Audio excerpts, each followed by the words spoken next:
from a galaxy far, far away. And a bookshelf straight out of the 90s. From Thrawn to Dantooine. And everything in between. This is Legends Look Back. We were having a conversation the other day behind the scenes with the YOUTINI team. How did this come up? I don't know. You never know.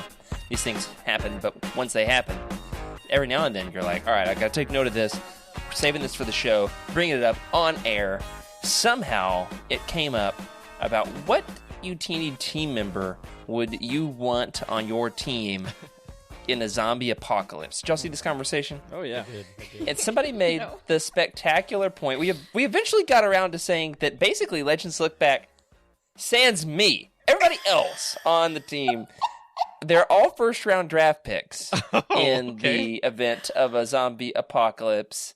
One, based off of her stamina at Star Wars Celebration, Emily will never go down. She never tires. She is the most resilient person on planet Earth. Emily, have you heard this before? Is this like new news to you? You were the first person chosen out of the entire team. Somebody was like, without a doubt, I would choose Emily because she does not quit. I am flabbergasted. That I'm gonna have to go and reread that. I'm also fairly certain that you own multiple guns, so like that would also that's help true. in a zombie apocalypse. I feel like if they knew my husband, they would definitely have a first round draft pick. I would be like, I don't know. I don't know. I can't speak to how I would do. I do know how to eat a lot of wild plants, though. There's a lot of like, I know how to find consumables wherever I am. I'm very good at finding food. So like in that respect, sure. I'm pretty good at climbing trees, and I don't think zombies can do that. So maybe. I don't know. Why were Freddy and Rick picked? Well, I'm trying to remember. Well, no, I'm just I didn't know anything about this. Yeah, I'm disposable. No. Okay, I'm trying to remember. How did I miss this? I'll find it. Go ahead. I think, okay, so I'm like really insecure for some reason whenever these kind of conversations come up. It's like, yeah, I'm worth saving and for humanity. And so I start just going off on like, good at technical stuff. And then like my like fun fact when you have like those get to know you things was that I flew a plane and drove a boat before I drove a car. That's right. I don't have my pilot's license, but I've been around planes a lot. A lot of time. I don't have my pilot's license, but I've seen them fly. No. Is a license important in an apocalyptic situation? I've been in the front row of a single engine plane like probably a dozen times.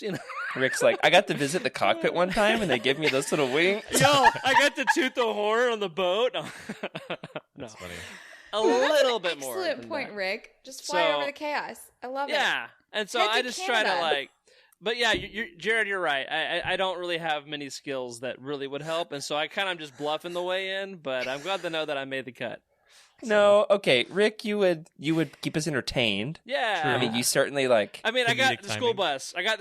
Right? So come on, you drive the school bus and you tell the jokes. There you go. They're not always good. I found the reason why Freddy was chosen round one, and it is spectacular. Okay. Okay. My dad says I would take Freddy round one until I started a fire myself. No, that's not true. No, here it is. Oz says I would take Freddy round one. Okay. No idea his survivability index, but he'd be able to find us a local bar to find beer in any town we venture through. I'm down. Truth. It's an ongoing joke that one time, it's like 3 years ago, Charles posted a picture of a brewery he was at, and it was just like two people sitting at a picnic table and then a TV on the wall. There was nothing descriptive about this picture whatsoever. It was very bland. And on the other side of the country, the other side of the country was in one of the Carolinas, east or west one. I don't remember the difference. Yeah, and Freddie like says South Canada, right? Yeah. Freddie says, "Hey, sir, I've been to that brewery. It's your mama's, barnyard or whatever it's called." Well, no, he knew the name of the place, and everybody was like, "Wait a second, what? How did you do that?" So, one of Freddie's superpowers. Yeah. My superpower is choosing the right Tupperware to put the leftovers in. Oh, yes. Every time. Oh man, spatial awareness. I can also back a boat down a driveway or a boat ramp nice. without even having to do this number. Uh-oh. You must be one of those mirrors guys. I mean, boom. We are in the water, no problem. Nice. Will that help in a zombie apocalypse? Did you put the Probably plug not. in? Did you put the plug in? Never, Rick. Never. I lost the plug years ago. Oh, my gosh. What do y'all think? Anybody else that we've missed? Who else do you pick in a zombie apocalypse? Do I qualify? I mean, anything? Yeah, Anybody? The spiritual Bueller? aspect, there needs to be some spiritual uplifting, right? Yeah, to rebuild totally. Society. That's what I was thinking, too, from the beginning, of course, my value.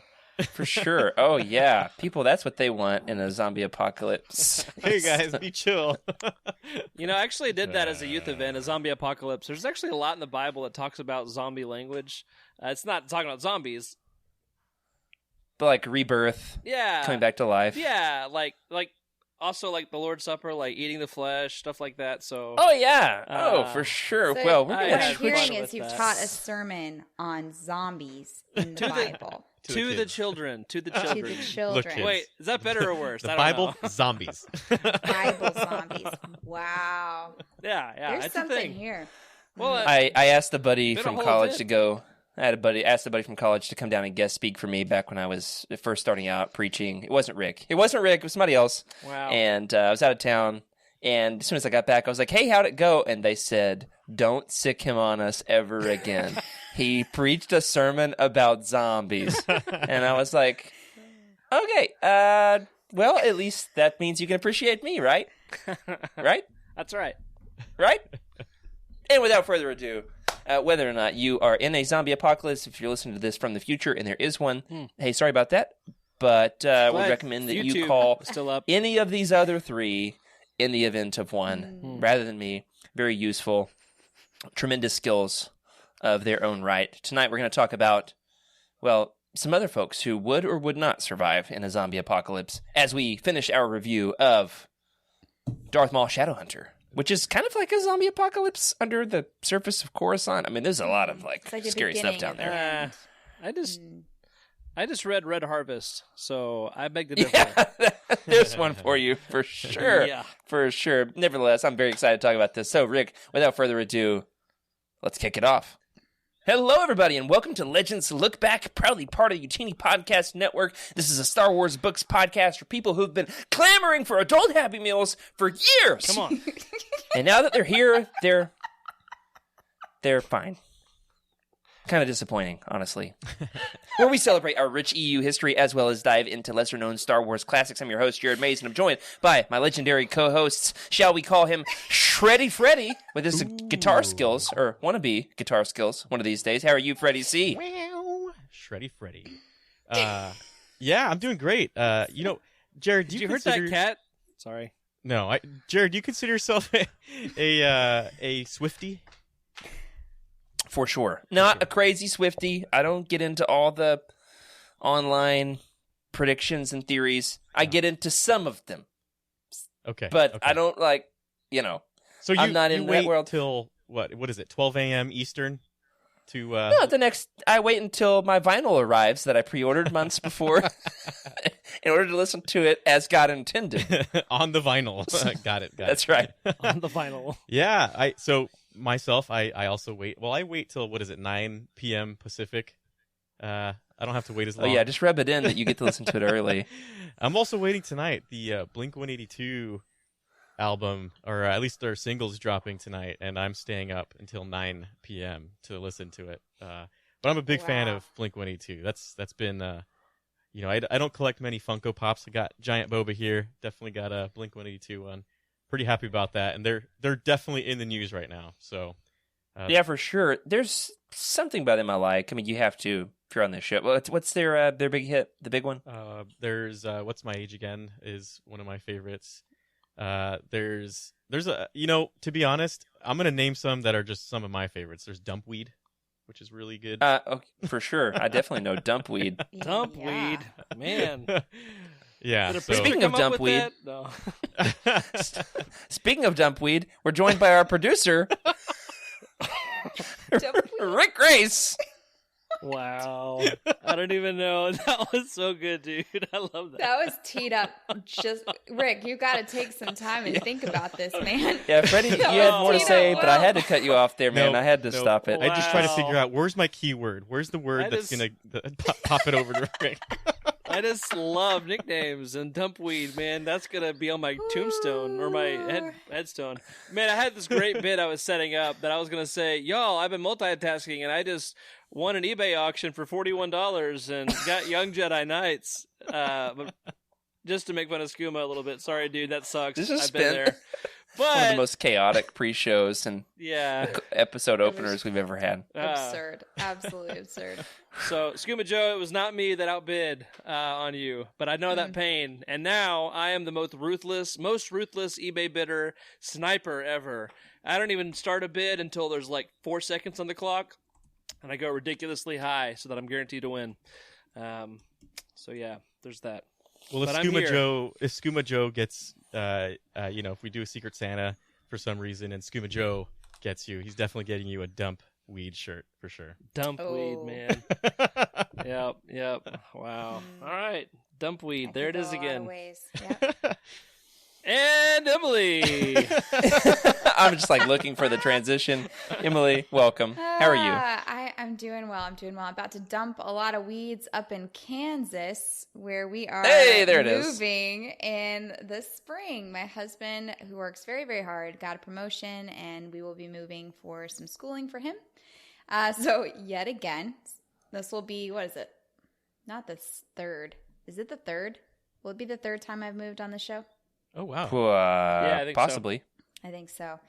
To Central Time Zone, which we were debating is the coolest time zone. I believe Rick said it was the Lord's time zone. But what do you have to say about that, Freddie, being the only one of us that won't be in Central?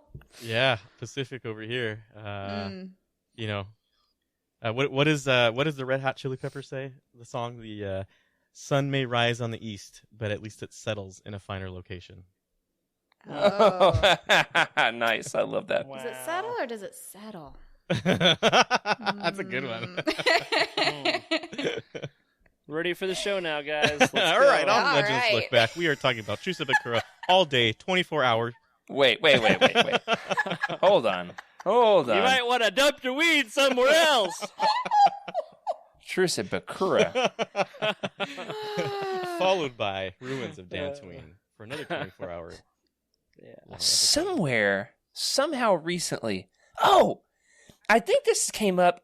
Freddie, you have to go back and check it. I'll send you the link. Yeah. I think that this week, our buddies Eric and Corey from that other show on Monday nights, The Living Force, they were on Star Wars Explained as Molly and Alex Damon had the boys over to discuss Andor, the most recent episode of Cassian Andor. And there they brought up the Truce of Bakura on the live stream, Freddie. Wow. They talked about the Truce of Bakura with Alex and Molly Damon on Star Wars Explained. So it was a moment just like made for you. It's the more you speak it into existence, a movie, Disney's going to get a hold of it. They're going to be like, you know what? We watch Legends Look Back every single day, and we want this Truce of Bakura thing back. We want it. We want dinosaurs. Look at this. See? I'm even wearing this shirt in memory of the Siruk. In memory because Freddie is the king of rad shirts, by the way. Yes. Also rad hats. Freddie's just really good at a lot of things, apparently. All right. Anyway, Freddie's shirt has dinosaur bones. It's a what do you call those? Fossils? Yeah. Fossils. It's like, I know there's a technical term. I'm looking for it. So, yeah, that's one very cool thing that is happening over in the YOUTINI-verse. That's not all, though. However, in case you didn't get the chance to check it out, last week we had a special bonus episode of Legends Look Back starring my brother, who's right here. Just kidding, he's not. He was. He was in that video. It was very fun to get to share something Star Wars with him, and I was like, what can we do that's Legendsy? I almost made him watch the Ewok movies and did like a film commentary watch along, and my wife said, don't do that to him. So we watched the entire first volume of the Tartakovsky Clone Wars, and I got his reactions to them. We talked about that thing on the back of the Corrin's head. We talked about the Asajj Ventress doing the battle against all those ne'er-do-wells. And, I mean, it was a lot of fun. So you haven't yet had the chance to check that out. It was wild. And a lot of fun to get to share that with my brother. Thank you. Yeah, I enjoyed it. It makes me see things in the point of view of someone who isn't a hardcore fan, or I wouldn't even call us a hardcore fan, right? We're just obsessed, to be honest.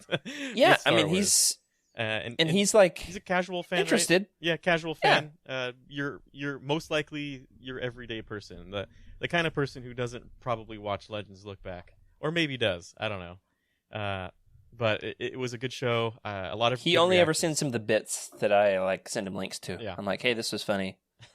It's a good show, man. Definitely go back, watch that show. Worth it. It was very fun, very fun. Except for the fact that I didn't have my producer, so I cut off the top of my head. Couldn't frame my shot, man. For shame. Rick, I need you. For shame. What did we call him earlier? Something. I don't remember. No. Most exalted and glorious one. That's the one. What I have in the notes here is a man of 1,000 hats. There He you loves his go. hats. By the way, Freddie, I just sent you a link to a really rad retro droids hat that was online today over at Heroes and Villains. And as soon as I saw it, I thought about you. I mean, Heroes and Villains is this thing was great. made for Freddie Seawood to show it off on the next Legends Lookout. But before we do, next week, we've got a very fun special show coming up. We are doing a big crossover event, and I'm realizing right now, Rick, that I probably didn't send you the link for that poster to advertise it here on the show. But imagine a beautiful High Republic poster. It looks like the Oscars, kind of like that royal regalia, the color scheme of the black and gold, and the lights, and the regalia, all that good stuff. Yeah. Anyway, next week, The we're doing a lights. big High Republic crossover. And you're thinking, High Republic? That's not Legends. You are correct. So we had to be creative. I went back and forth with Trevor over at the Star Wars Archives, for about an hour, maybe two, about what could we do on Legends Look Back. Help me out here, Trevor. Throw some ideas at the wall. And I didn't go with any of his ideas. None of them. Is this, I did, however. is this the there right, it is. Is this the right The graphic? Yeah, I want you to say it, Rick. What is this? Oh, This is YOUTINI, the High Republic. I love The- this. That one's all Joxy. That one's all Joxy. Yeah, so anyway, great job. We are going to do next Thursday, our portion of it. Freddie, tell the good folks what exactly we are doing for the High Republic Week here on Legends Look Back. Oh yeah. Well, first of all, I'm doing something that I haven't done yet, and I think everyone on this show is aware of what exactly is happening, right? I am going to be reading my first full-length canon book. What? Yes. I've read Apart Aftermath, from Plagueis, you mean? as Jared called it. Gotta give him credit there. That's a good one. She said apart from Plagueis, Freddie. Oh, Darth Plagueis, #1 canon book? Yeah. Apart from Plagueis, yeah. This was your second, really. I've read Phasma, which I wouldn't really consider that part of... It is canon, right? For sure canon, but it's more like movie, Yeah. right? Movie tie-in. Yeah, it's kind of like myths and fables, kind of. Yeah. Have all single. You know, character. honestly, you read it, and we're just going to ignore that because it sounds a lot better to say that you are reading your first canon book. Well, I didn't finish Phasma. I got to about... It was one of those books that it was on Libby. Found it, got the book. Oh, and I no, read, your time ran out. Yeah, my time ran out in the last few chapters. And I was like... And it's gone now. It's not in the library. So I never finished it. So this is going to be my first full-length canon book, unless, some sort Unless of... you don't finish in time. Yeah, exactly. Oh, man. So this is a good one. Oh, fantastic. It's a good one. Fantastic. I'm pretty excited. Well, I'm very excited. no We're idea. going to watch your career with great interest. That's right. I have not read anything. I don't know anything about High Republic. Usually I know there's a bunch of Jedi all of a sudden that came out of nowhere. I'm like, oh, these are all new people. And I know that there's something going on with some explosions probably. That's about all I know. Well, I was gonna make a dump weed high joke, but I got nothing. Yeah. We're gonna basically give like a beginner's guide to the Old Republic for folks who enjoyed the High Republic and have read it all and just need some more of it, something to scratch their itch. So we're each gonna give like an Old Republic recommendation or something like that might have some point of similarity to what folks might be enjoying about this new initiative. We're gonna talk from a Legends perspective about what it is that we've been reading over there in the canon world, and also get Freddy's review on it. I'm very excited to hear that, and tune in to both the Living Force and Star Wars Archives next week for the remainder of that initiative. Rick, Yes. we are about to have a big vote. Mm-hmm. And I can see you typing furiously in the notes, so Furiously. tell the good folks what it is that we are about to vote on, what we want the community's help with. Yes, we are going to have a previously unscheduled November roundtable. We have roundtables like every month, but yeah, scheduling, holidays, all that. We're going to ask you guys for some input and to help us figure out which book we're going to read and talk about. So yeah, we're going to nominate some and then narrow it down, and you guys in the chat will help determine the future. That's right. So here in the chat, you can give recommendations. They might influence our recommendations. Tonight, we're going to try to settle on 4, possibly 5, if there's like a good 5th from the chat, that we're going to put up on Twitter and in Discord. And then by this time next week, we're going to establish the final choice that we will then discuss as our November roundtable. Who wants to go first? Who has a pick? What is it that you want to subject the rest of us to, or, to celebrate with the rest of us? Hey, something that you love. It doesn't have to be punishment. What's something? Mine is going to be something that you would never read unless, you had to. No, that's encouraging. Well, in I'm this, going to go grab mine. Go ahead, Emily. I'm going to look for mine on the shelf. Okay. In the spirit of Halloween and zombie apocalypse, I think Death Troopers might be a fun book to read. I know we've covered it on the show before. Mm-hmm. I have not personally read it, so I might be reading that on my own. Those were the early days. Yeah, early days. Emily, it was literally episode 0, so I think we can circle back to it at this point. Okay. Yeah. Yeah, I'd be interested in reading that one. It's been on my list, and I'm pretty sure it's about zombies. I don't know, there's a lot of bloody helmets on the cover, so I'm assuming. And we did get an ELC re-release. Oh. Yeah, well, there you go. Yeah. That's my choice. I haven't read that one. So my whole thing with this November one is I just want to do one that counts for our race to the finish that doesn't count for Jared. That would be nice too. So Yep. Come on, man. Behind our choices. Joke's on you. You're going to pick one that I like, and I'm going to enjoy it. And I want to count it, okay? You can count it, and I'll just enjoy it. That's fair. All right, so Emily, your pick is Death Troopers. Yes. Rick, what's your pick? Okay, so I just read Red Harvest, so that whole Death Troopers vibe is a possibility. So I need some help, y'all. Should we make the others read Red Harvest? It was I enjoyed it. It was really a funny audiobook, man. Some of their decisions and on the production side of that were really funny. But that's a different conversation. It is an experience for sure. It really is. But some books that I'd like to read, I'd like to dive into some in the Clone Wars era. I know this is 2, but the MedStar duology looks interesting. Some lesser known characters, or any of the Clone Wars novels. So let's see, what are they? There's a whole bunch. There's a but, bunch. Karen Clone Wars Wild Space a bunch has of hers, Wild Space has Bail Organa. That's a good one. Okay. We did that way back in the day with Eric. No Prisoners has both Ahsoka and Rex. It's like an Ahsoka Rex Legends book, which is insane. That's cool. Karen Travis has a 5-book series that's about to get its release in ELC. That's probably biting off more than folks are ready to chew. And they're not really standalone-ish, are they? So you don't have to finalize yet, Rick, until next week. But those are all okay. Possibly MedStar, possibly Red Harvest. Those are all you could do ones. a standalone Clone Wars. Freddie, you have yours? I do. By the way, I found my ELC of Death Troopers. Here it is. Got the zombies, Legit. the helmet. Yeah, the good news about this, super slim. Yeah. So we're going to be able to read this one real quick. Mm-hmm. Let's see there. What you got? Let's go to that camera, just so we can see the OG version. The OG, there it is. There it is. I mean, that's pretty good too. Looking beautiful. Isn't there like a bust that they made way back in the day when that first came out? Like you could actually get like a life size. Gotta find that online. I bet you it's expensive. I mean, during this time, right? There was a lot of.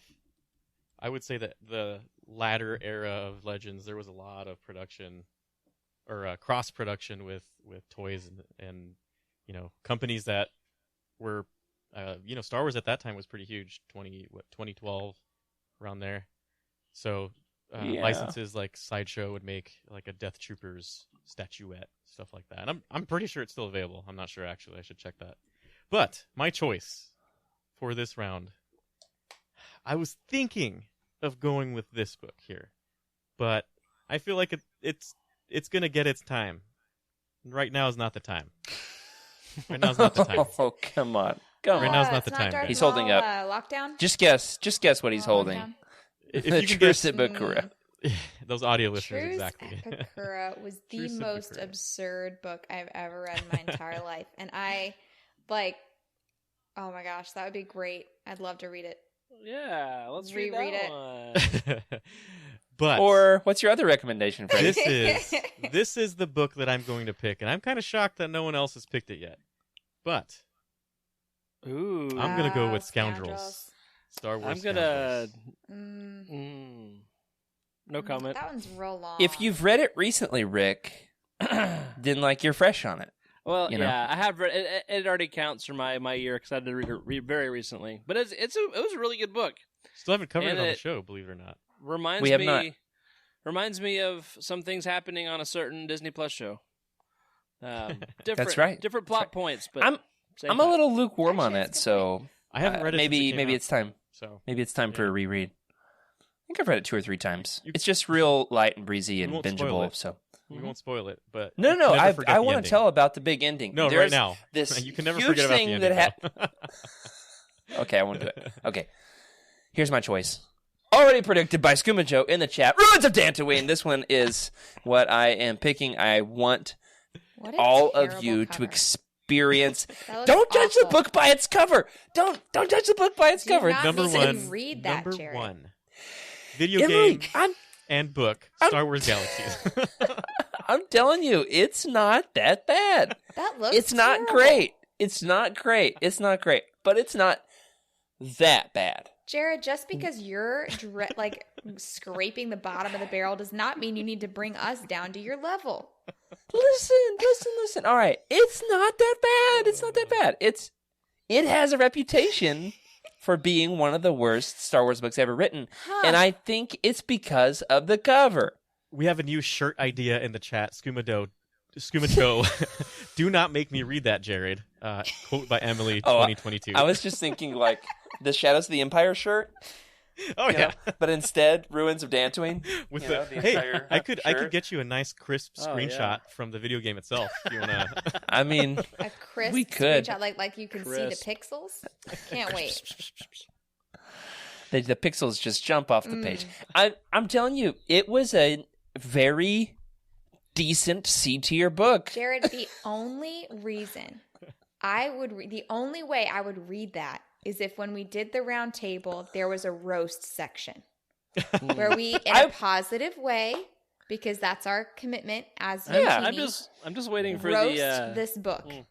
I liked it. Yeah. I liked it. As I called it live here on the show, and I definitely was in my right mind and not at all in any way compromised. Compromised by the anything. rat virus, the plague. When I said this, I called it the Lost Stars of Legends, That's right. and I'm standing by that adjacent somewhere. So at least a little bit. whenever I moonlight as a Star Wars Del Rey publisher, and I have to decide which YOUTINI quote to go with for the ELC, I'm either going to put it's the Lost Stars of Legends, or what was it? It's a not terrible C rate book. It's an absolutely decent C tier. Absolutely decent. Okay, yeah. Whew. Yeah. New York Times. Okay, so, all right. All we have to do is narrow down your choice, Rick, and then any community picks, any choices from y'all. We'll put like an extra, add your own in the community, and then let folks contribute their own idea as well. I'm very excited. What about y'all? Yeah. It's always fun when we get the communities pick. Freddie, I think the last time we let the community pick, we ended up doing Splinter of the Mind's Eye. What did we learn from that? Not bad. I kind of want to change my whole it was bad tack and choose like Lockdown now because I do want to read that one. We should, if you can read it, depending you're welcome to. On which book we read.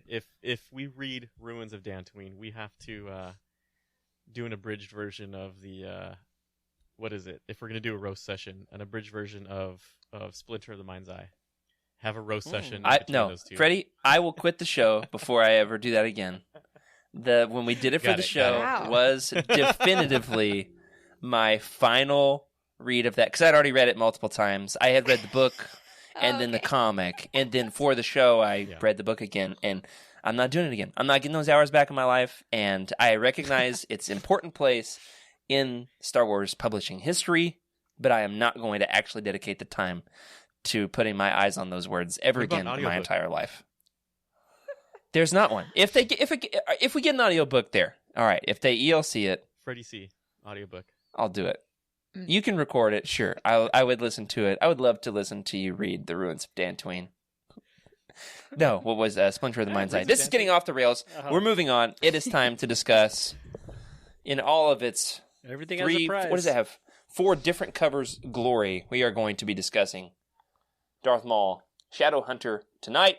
One of the very first things we have to do with this book, however, is issue an apology. And that is, we said something last week, 2 weeks ago, when we did the first round of Darth Maul Shadow Hunter review. We were talking about all the different books that Michael Reaves has written for the Star Wars universe, and some of those were written with a co-author, and we were basically saying, like, hey, I wonder why that is, and joked about it a little bit, and did not understand the full scope of what we were doing, or of the situation, and we learned right at the end of the show, just seconds before we cut off and didn't get time to correct this live on air. We want to make sure that we do so now and give proper credit and honor and respect, and that is that Michael Reaves had Parkinson's that was developing, therefore had to enlist the help of co-authors to help him actually with the physical task of writing the books. And so that honestly is awesome that he carried on and was so productive as an author. And really do respect that and are, apologetic sorry for the way that we handled that last week. Anything else we should say about that, y'all? Yeah, no. I just echo what you say. It's incredible that he's able to contribute so much to so many different ways. Like just diving into his Wikipedia page, man, it's incredible to see the different types of writing he's done in his career, screenwriting, all sorts of cool stuff. So hats off to him. Yeah, definitely. And this is without a doubt my favorite Legends book. So a massive compliment, hopefully to in some way make up for our massive blunder last week. So we are very, very grateful to get to discuss this wonderful book and thankful for Michael's contribution to Star Wars. Also, one other thing, Freddie, you said you wanted to make a bit of a serious comment here before we get into the meat of the show. Yeah. Of course, a lot of people say thoughts and prayers to a lot of things, and this is another one of those instances. It feels like a lot of that needs to happen around here, I guess. But there was a mass shooting rally, and of course, our hearts go out to all of those people, everyone affected by that. But not just that, any mass shooting, just not okay. That's all I really want to say about that. Just hopefully you can find light in this dark time. Absolutely. Well said, Freddie. And let's get into it. Last week, and by that I mean 2 weeks ago, The last episode that we did about Darth Maul Shadowhunter, we talked about the characters. However, we did not finish. Therefore, let's discuss just a few more characters here before we move on into the overarching questions. And the first of them is Lorne Pavan. Lorne is this kind of Coruscant underbelly. What do you call him? He's not a criminal. He's not an outlaw. Is he a smuggler? Smuggler. He's like an artifact aficionado. He's a dealer. He's a dealer. Yeah. He's what is it that we call a dumpweed dealer? Oh, yeah, that works. He specializes in Jedi artifacts. He's like a pseudo Han character. Mm-hmm. He is that definite middle ground, not quite light, not quite dark, kind of straddles the gray line a bit. Very cynical and yep. Has seen life and grumpy. probably just knows it for what it is. Speaking of that cynicism, one of the reasons there is that and by the way, spoilers for Darth Maul Shadowhunter. That's not it. Here it is. Darth Maul Shadowhunter. If you have not yet read the book, now's your chance. We'd love to have you back once you have. One of the things is that his son, he was basically a janitor for the Jedi Order, right? He worked in the Jedi Temple. And then he was straight up fired because they found out his son was force sensitive. They took his son, Jax Pavan, who goes on to become the main character of his own trilogy in Star Wars Legends, the Coruscant Knights trilogy, which sounds like a hot nightclub album, doesn't it? It does. I've always it thought sounds of it like that. Dirty Dancing, Havana Nights. That's what it comes to mind. Yeah, or I think of Arabian Nights, Coruscant Nights. Hey, Rick, definitely don't remember that time that it was the last time you ever sang on the show? That was a great time. Man. And so his son, Jax, is stolen by the Jedi. Acquired? Drafted? Enlisted. What's the right word there? Kidnapped. Kidnapped by the Jedi. and Acquired? not only do they take his son, his pride and joy, they straight up can the man. Yeah. Because you can't have the attachments, and we can't have you, close to your son, and that we're just going to go ahead and sever whatever connection there might be. So his son is taken, he is fired, and he is angry. Mm-hmm. His cynicism then is almost its own obstacle. They go through all these different obstacles in the book. You've got the big Talzin and the street youths, and anyway, one of them is his own cynicism. I kind of thought that it's one of the big hurdles they've got to get through in the book. Is that cynicism first? Let's talk about it. Is it justified? Oh, I feel like Lorne's. I don't feel like Emily says yes. Why? that's a good one. Go ahead, Emily. Anytime there's a child taken without consent and there's an injustice done, cynicism is justified, in my opinion. Mm-hmm. Counterpoint, this is Star Wars. Force-sensitive children go to the Jedi. That's the way the universe works. But is that just? Are the Jedi good? Not in this book. Not for the most part. What color are their sabers, Rick? Yeah. As long as their sabers aren't They're red. not red, so. They're not red, yeah. Sorry. Looks good to me. I'm still stuck on, you said street youths, and I just realized that if I was in the Star Wars universe, my calling would be a force cult on the lower levels of Coruscant. So, thanks for that. Yeah, for sure. It reminds me of what is it, West Side Story? Everyone's snapping. Yeah. Story. Yeah. Emily says this is a wrong thing to do. It's hard to debate you there. But this is just, it is the way it is. Yeah. I'm less bothered by his cynicism and more bothered by his creepy crush on the Padawan. Okay, yeah, for sure. That's a thing. I'd like to talk about that. That's a good point. That's not in the notes, so we're not going to talk about it. There were a few times I kept forgetting that he was an older dude who had a kid, and I kept thinking he just was this young teenager. Same. So I wonder if there was some back and forth in the writing process, maybe where they weren't sure if he was going to be older or younger, and kind of just melded to what his cynicism was for. Yeah, right. All right, so first of all, Darsha is about to become a knight. She's like trying to perform her last trial, right? She's In order 17. to be a knight. Mm-hmm. What? That's What kind if of she's what 19? I read. Maybe she's 19. Doesn't make it 20. better. What's And let's say a little creepy. Can we just let's acknowledge say- it's a little strange? let's say he's 45. Yeah, it is one of the What more is the problematic official age aspects of the book. that Okay. a Padawan becomes a knight? Is there is There's that not like an a age. thing? No. I don't think there's It's an just age. I it think depends it's- on how good you are. Yeah. So what if she's like a 40-year-old Padawan? I'm just thinking about like 40-year-old virgin, 40-year-old Padawan. Like That's what I mean. Rick, that is a great idea, man. Oh my god. It's like the deacon at my friend Carrie's church who was 90, Deacon Bob, and who like could never get a promotion to become a shepherd. He's just like Deacon Bob, he's just never gonna level up. He's 90 years old, never could quite get his stuff together. Anyway, yeah, the 40-year-old Padawan. That's a great idea, man. Scuba in that. the chat chimes in. Anakin was 20 when he became a knight. And I think at So- this stage, like, she's friends with Obi-Wan. Like, they're the same year group, essentially. My grandfather was 20 years old, was 20 years older than my grandmother. Wow. Okay. So when she became a Padawan, or what's the relevance here? My You're- grandma was a when they got Padawan. married. Okay. I'm saying that this is my favorite Star Wars book. Don't ruin it for me. I'm saying Okay. don't ruin it for me. Emily, It is in endearing. no, it's not a good plot point. It's awful. I don't like that. It does And redeem it's not it, in- kind of.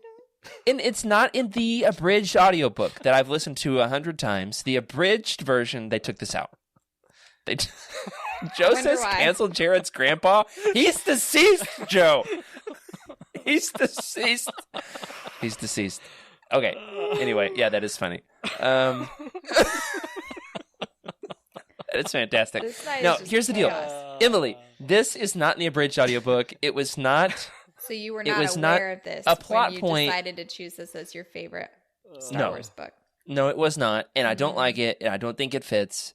And I think that the redemption story of him being, of her being a Jedi who is truly good and deeply good, Yes. and believes in him, even though he doesn't like her, and she says, "I'm going to do right by you anyway, and I'm going to risk my neck for you anyway," and then him, by the end of the book, saying, maybe there is some good to the Jedi Order after all, and maybe my son will Yes. end up like you. That's And I that would've hope my son fixed the whole ends up thing. like you. Mm. That it does, and it's in there, right? I'm not making this up. No, it's good. That would have been, if it had been a platonic interest, it would have been beautiful. And it is a beautiful story of redemption where he starts as cynical, and I think that is a huge factor. It's like a catalyst for change throughout the book. Like he makes decisions based on his dislike of the Jedi, and it changes the story of the book. Yeah. So it's an important component of the story, and it does change him at the end. So he allows himself to be won over. Yeah. And then ironically trusts the wrong person in the end. We'll get to that. I do think that redemption story of Lauren being jaded and cynical, and then coming to believe that there is some good in the Jedi, and possibly his son being chosen as a Jedi is actually good for the galaxy, if he can become anything like her, is that singular reason is why it is my favorite Star Wars book. The idea of there being a person that you believe in that can totally change your opinion on a segment of society is a great. It's something I wish we saw more of, and it's all the more reason for people to get out of their echo chambers and hang out with people that you don't necessarily like, or people that you're taught not to like, or programmed not to like, whatever that looks like in our society. But like, expose yourself to people of different viewpoints, and maybe you'll have your mind changed. Yeah. And that to me, that specific theme is what I love about the book. Yeah, the one problematic nature of it all removed, which wasn't in the abridged audiobook, wasn't there. Okay, anything else about Lauren here? Was his cynicism justified? Does the cynicism drag down the book? Is he a likable character? I liked him. I mean, I really liked. Help me out. What's his droid's name again? I5. You called him IQ on the last show. I5 YQ, yeah. Very smart droid there. Yeah. I5, yeah. I loved I5. I thought that was great. And so those two Their worked really well relationship was together. beautiful. Mm-hmm. For sure. Yeah, I feel like Lorne is like us, right? He's like the everyman. He's every person, really. He doesn't really, we can take sides of who we like on the light or dark side. You know, you could probably think about the dark side and like, I'm not too big of a fan of that side, but I don't like the Jedi. I feel like that's what Lorne is. And, of course, when he understands what is happening in everything, right, in the book itself, he kind of accepts his fate, and I think at that point a lot of things change too, right? And of course, at the end there is that whole thing, but in the whole thing that he's doing is he realizes how important his son is to him, and he's like, I don't want to be the guy that just doesn't do anything, right, or becomes the guy that his son hates, or I feel like he's really doing it for other people too, and his unselfish, he ended up in the hospital, I think, at the very end, right? Or at least that's what we think. But he ultimately is just the everyman, and he can appeal to all of us, which I feel like he's absolutely necessary in this book. He's our lifeline into seeing how everybody else sees things, and of course, really getting us to see like how messed up the rule of taking one's child away is not always the best way to go, clearly. And this might have been one of the earliest examples of exploring the moral complexity of that issue in Star Wars. This was right after The Phantom Menace came out. This is over 20 years ago this book was written. There are other books that have done that in other shows. They've done that in a lot more deep detail, that moral complexity, the ambiguity of the Jedi, and taking the children and, training the clones and, they're holding the Force hostage is, saying like it has to be our way or the highway. But I still think this was one of the earliest examples of dealing with that theme, and it did it well. It shows how one of the other things I love, how unready everybody is for the Sith. Just Lorne's cynicism, etc. Like, obviously, knowing the Sith are coming, it spells disaster. And I think what I'm trying to say there is, he does. You know what? Come back to me. I've lost my train of thought on this one. I'm thinking of the relationship between him and Darth Maul. That's a little interesting. Now that we complicated it, what I love about it is a prominent theme in the book that this, and it's a love, it's a warmth of affection, and it doesn't appear to be like a physical attraction quite so much as it is like a heart to heart kind of thing. Yeah, which does help to redeem that a little bit. He sees something fallibility in of the Jedi. Attractive. That's what it pointed out to me, was the fallibility of the Jedi. Yeah. Like it shows a crack already, right? We see the Jedi as this monkish race, and then all of us, or monkish, I don't know what we call them. They're not species. They're not a race. They're just this group, this cult or whatever. That's how we see them, or other people might see them, right? And it just shows how fallible they are. That your kid is force sensitive. Sorry, nothing we can do about it. And it's like, that's not quite moral. The morality is a little gray there, right? I think it's actually not the right thing to do. Of course, they're doing it because Sith, right? The Sith are not to be trifled with, as we can find out in this book. Yeah. And speaking of, you've got the Jedi on the one side and the Sith on the other. And so Darsha and Maul have these parallel story arcs in this. Maul is trying to basically complete one of his very first missions by his master, that is going to basically, level up to where he can now officially go and do the big Sith missions. Don't mess this up. Do this one right. And then, hey, he's right alongside Darsha, who has to complete her trials in order to become a Jedi. So both of them, just like the apprentices that are trying to establish their places on their sides of this conflict. And Lorne is in the middle. He hates the Jedi, but he's clearly a good person. Yeah. As we interact with him, he's somebody that we like. I think his goodness is displayed in the way that he gives equality to I-5. So he treats I-5 as a partner, not as a subservient.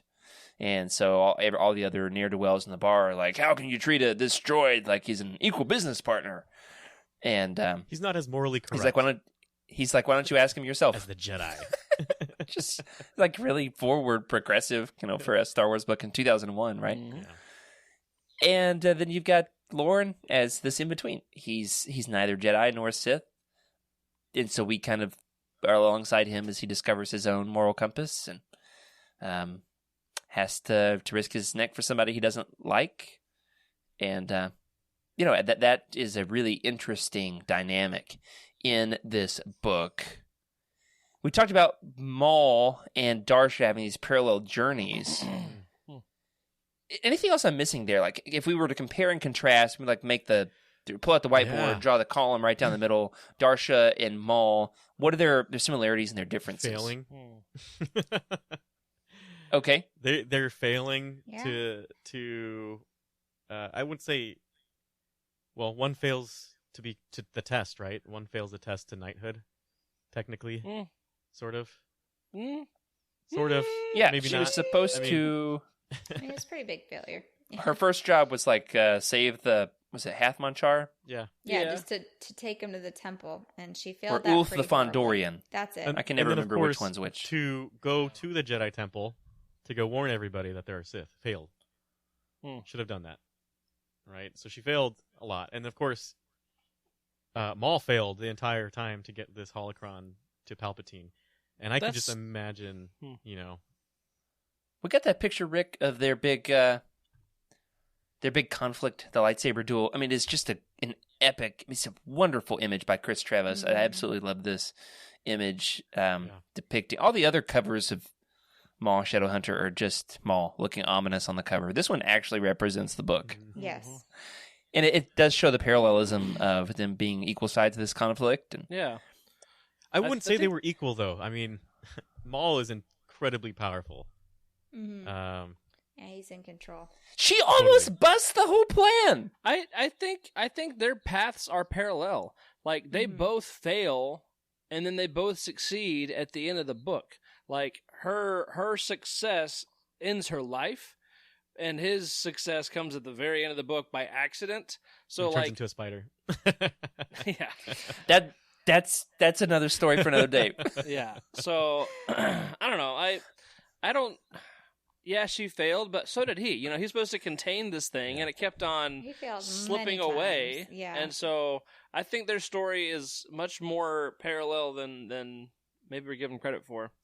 Yeah. And I don't remember exactly. Okay, so I will say, Freddie, their stories are parallel. However, they are not equal in power or importance in the Star Wars galaxy. I'll give you that. Part of the dark side, right, and the light side is. The light side is not really used for power and destruction, and the dark side is. So, of course, he's going to be naturally more, a little stronger. The power of the light is their selflessness and their teamwork, their community. So they help each other. It's a more global impact, right? Like her. Actually, I'm not sure what her death proved, but we'll get there. So I want to talk about that. Yeah. I don't remember specifically, but in saving I-5, who wants to carry on obviously doesn't totally succeed at saving Lauren. That's not her fault. It's not her fault. But I-5 survives the series. He comes out of this book. He goes on to be, Jax's sidekick in the Coruscant Nights series. And then The Last Jedi, The Legends Last Jedi as well. Jax is a Jedi who escapes Order 66. He survives Order 66 and then becomes a private eye on the underlevels of Coruscant. I see something here. Yeah, has a little detective agency. Anyway, I don't remember his long-lasting impact on the Star Wars galaxy. I'm thinking, if I remember correctly, that he plants some seeds of rebellion. Like, he basically helps start some pocket organizations that become the Rebel Alliance in the long run. Maybe. Don't take my word on it. It's not a spoiler. So, in a way, by saving I-5, who saves and protects and serves Jax, Darsha died to start the Rebel Alliance. Mic drop. Good point. The ripple effects. You never know the ripple effects of sacrifice. Well, and that that could be 100% accurate, and I like that thread of plot. Let me throw out something else though, just to think about. This is kind of over spiritualizing things a bit, but for her purpose, her identity was so wrapped up in becoming a Jedi that when, like in the book, as she's realizing that she's failing her task and she might never be a Jedi, she's like at rock bottom. She's got no clue what her life is going to be about. And so for her kind of coming to terms with really opening up to the Force and letting the Force guide her, she in that moment kind of has her purpose. She finds her identity, and it's kind of this beautiful moment of, it may not be impacting anybody, but she is complete. And so that process, that journey, I really enjoyed that part of it. Just seeing how, man, she found peace. Even though she failed, she was able to, there was, success is measured differently. It's not in fame or saving the galaxy. It's in her connection with the Force is what mattered. Yeah, it wasn't in dominating the galaxy. It was dying to save her team. And that is as important as dominating the galaxy. Hey, man, I love that. That's great. Yeah, fantastic. But you know what? The dark side of the Force was just too strong. Yeah. The attraction of that dark side. And to that point, Freddie, I wonder, when you read the book, all right, I've read this so many times. Yeah. I love it. How many of y'all were y'all all three reading this for the first time? I was. Yeah, I did. Okay. Did you ever think for a second that Darsha stood a chance of survival? No, I knew she was gone. Freddie knew from page 1, Darsha dead. Really? Okay. Oh yeah. I mean, if there's any Jedi who, you know what I like about this though? Here's what I really like about this: when Obi-Wan gets inserted into everything, and you're just like, wait a minute, what's gonna happen? Because they're not supposed to meet yet. They don't meet until that very moment that we all see in Naboo, which the events of what's happening here and the events of mainly here, I would say, also get your toothpick holders out. Lockdown, the events happening in these two books are all leading up to what we see. So technically, we know certain interactions that shouldn't happen, and we know if anybody says we found a Sith, they gotta be gone. But from page 1, when she's just going to pick up some dude. Oh yeah, I knew she was a goner. How did you know that? How could you? It's Darth Maul. Start a lot of wars, okay? It is and Darth you kind of Maul. get to the point where it's like, hey, Rogue One. How come all these people aren't in A New Hope? Oh yeah, okay, that's why. Yeah, one by one by one by one. That's an excellent point. Okay. I mean, and this does happen in foreshadowing, Legends. I There's guess. some that survive though. I mean, Jax's son, he ends up surviving Order 66. But he also doesn't. We don't see him in the book. If we saw him in the book and he saw Darth Maul, or he noticed that there was a Sith, or was on the trail, it would have been completely snuffed out, too, right? Jax would have made it into the future books. And that's... So part of this is, after reading Lockdown, I got to see the intense martial artistry of Maul. He's not allowed to use the Force in that book. And he gets through everything like it's nothing still, without even using the inkling of it, period. And to see that and understand that, and to see a Padawan facing that guy, it's not going to happen. It's definitely not going to happen. Yeah. I mean, that Maul has to survive. And she's not even like a knight, right? You kind of think, okay, there's your cannon fodder. Yeah. But Okay, Legends fodder. I didn't necessarily know that she wasn't going to survive. I did know the Nymordian didn't stand a dang chance. That dude was so dead. Oh! Yeah. He was the most cowardly Nemoidian ever. He's like always on He was antidepressants. the worst. And it was like, when he talks about he was too cheap to buy that device that would change his appearance, I was like, what is your end game here? What are you exactly expecting from this? We'll get there. I see it in the in the notes. We'll get Cough there. up the credits or you're dead, man. Yeah, I was going to skip that one, Freddie. So say what you want to say, man, about the sniveling Nemoidian path Manchar. I like the biological lesson it gave us of Nemoidians. I think they had like right? Me too. It was gross. Fun. They're gross. They eat mildew, or they get mildew like baths, fungus, or like I don't know. It was all very swampy. Yeah, basically think of what a fly would like to do, and just attribute that to the Nemoidians. And they have like a special organ that pumps like antidepressants and anti-anxiety medicines into their body or something like that. Very interesting. We need alien biology with Freddy. Their nests or like, I don't know. Where are the doctors on this, man? Get some bonus content. It was funny to me that like it was so like there were so few places that Neimoidians would go on Coruscant. There were only like 4.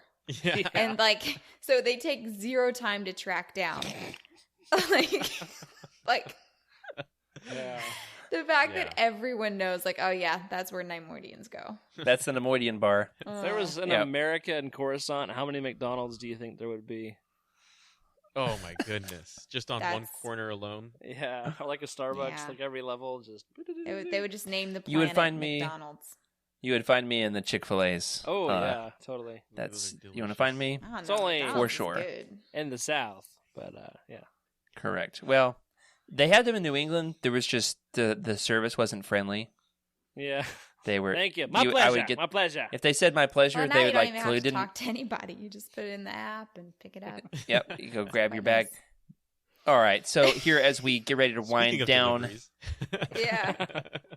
yeah, one of the items that is chased after throughout the book is this holocron that somehow has the entirety of Palpatine's grand plan with the Naboo blockade on this thing.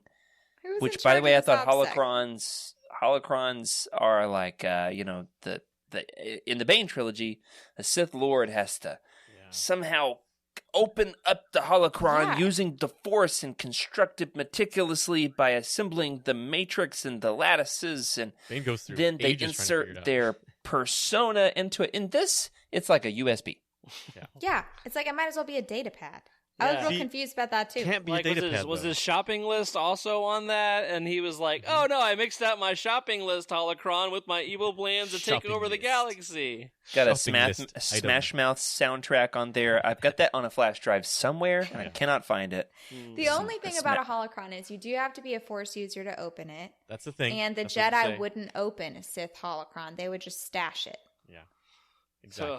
That's exactly what I was thinking. Safe. It's the perfect hubris of the Jedi. I kind of think the rules with this holocron are looser than they are with the majority of Star Wars holocrons. Check on clones.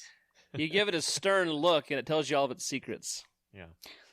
They might as well have just called it the MacGuffin instead of a holocron. Well, yeah, they might as well. Let's just call it the MacGuffin. So maybe not Palpatine's wisest plan, but I do wonder about his plan involving Maul. Yeah. It's clear at the end of the book that he wanted Maul to go and make a blunder and mess some stuff up and take some people out, and it wasn't so much Palpatine's concern over the holocron as much as it was he wanted Maul to develop on his journey as his apprentice. Needed Maul to make some errors and clean up some messes and mess some stuff up. I wonder, though, did Maul ever really stand a chance to be Palpatine's one true Sith apprentice? Not. Nope. Hard no. Obviously, we cycle through 3 just in the prequel trilogy alone, from Maul to Dooku to Vader. You both say no. Why is that? Emily, go. This is easy.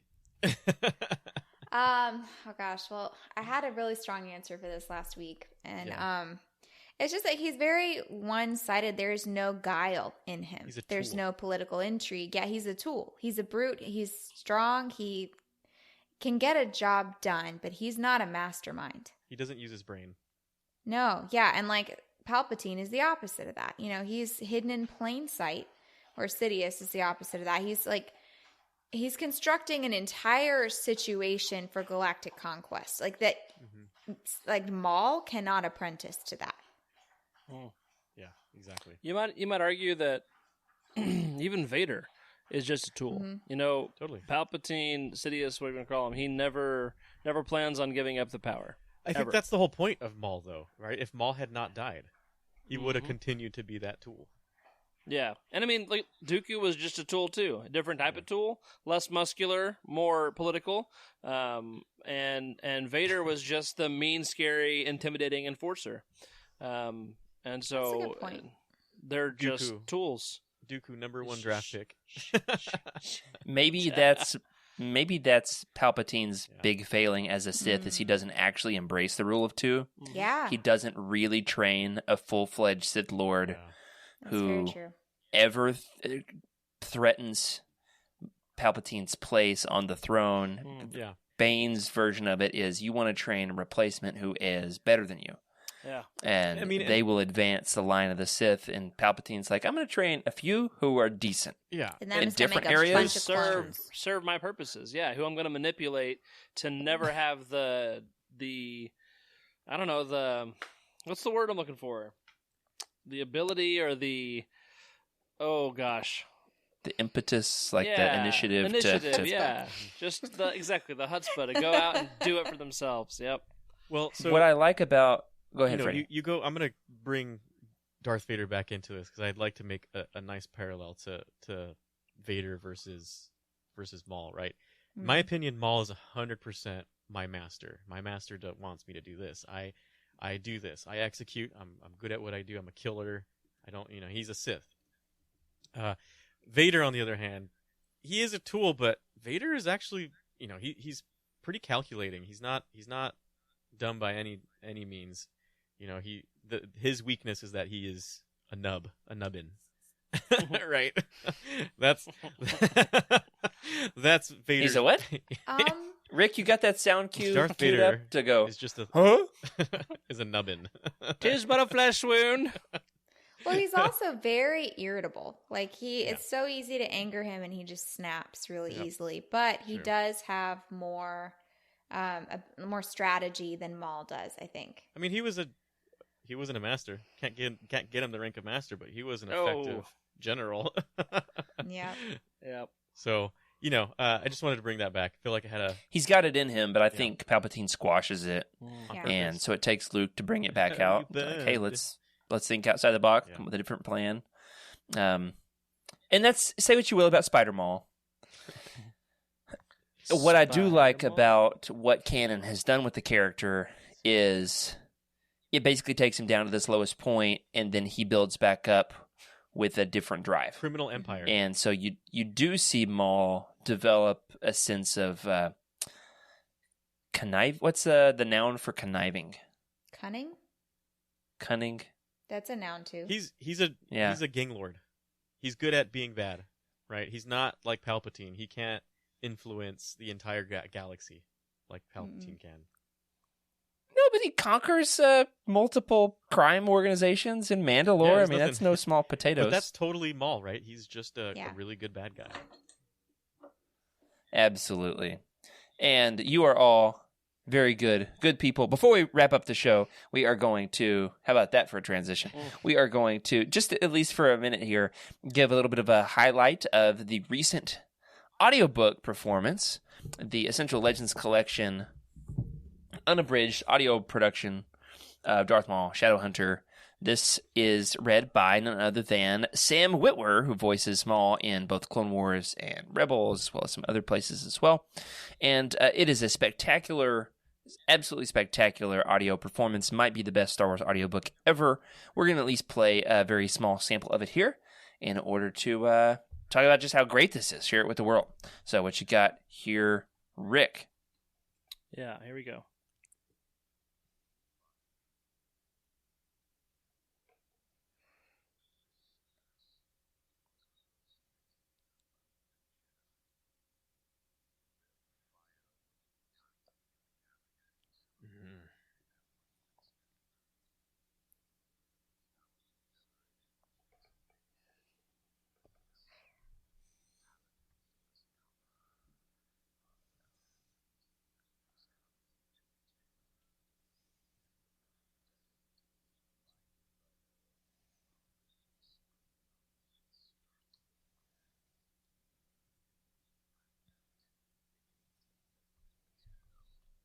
Don't know how long we're going to play it. I do want to get to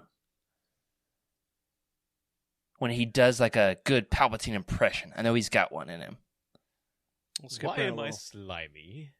I think in the middle of this, he does like a... Want to keep going? Yeah. Russian roulette it one more time. I think he does go to a Palpatine impression.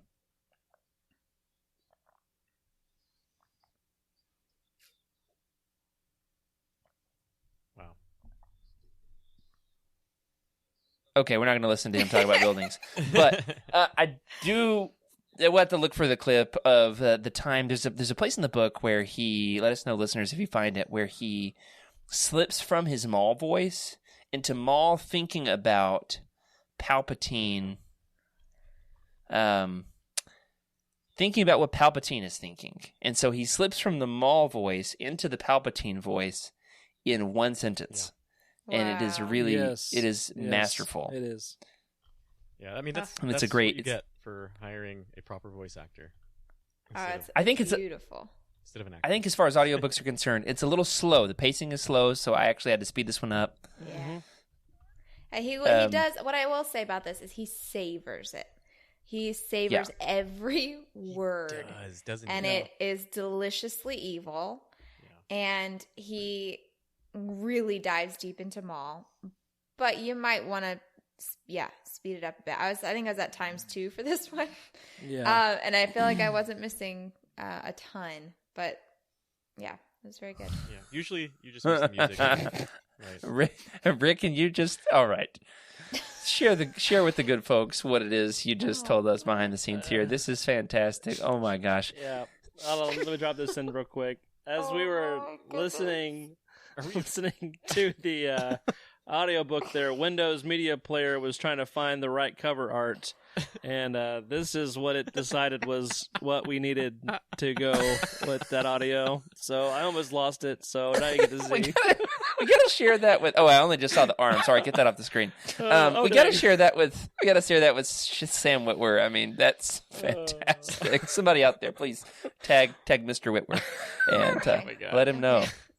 I couldn't believe that. What a great moment. Anyway, fantastic. Quite possibly, let us know what you think. Quite possibly the best Star Wars audiobook of all time. And album cover. Both for the quality of the story and for the performance. It's at least it's at least on the pedestal, don't you think? No, it was incredible performance. Incredible. Totally. Definitely. And so that is going to do it for this week. We have coming up, like I said earlier in the show, next week, the High Republic Roundtable, as we kickstart phase. There's phases and waves. Which one is this? A phase? Phase 2? It's just a phase. Phase 2, yeah, wave phase 1. 2. Phase 2 of the High Republic is kicking off right now over in Canon. We're going to join in on the celebrations there. And even Freddy, the King of Legends himself, is going to read a canon book just for you, good listeners. And without further ado, that is going to do it for this week. Thanks for joining us here on Legends Look Back. Thanks to our incredible patrons for your support. We love making the show, and we are glad that you are along for the ride. A special thank you to our Jedi High Council, Brian Dooley, Earl Q, Patrick Ortiz, and Carl Sander, and the Alliance High Command, Ashley Ingalls, Elizabeth Cloutier, and Sally and Chris Eilerson. If you'd like your thoughts around the show, our contact information can be found in the description. We are also on Twitter at Legends Lookback. If you're looking to buy some of these books, such as Darth Maul, Shadowhunter, or the book we're talking about a little bit next week, Light of the Jedi. That's weird to say on our Legends show. Woo. You can go on over to youtini.com, click on the Amazon link in the profile, and remember, until next week, keep that YOUTINI fan code and be a force for positivity in the fandom. May the Force be with you. This is a YOUTINI broadcast.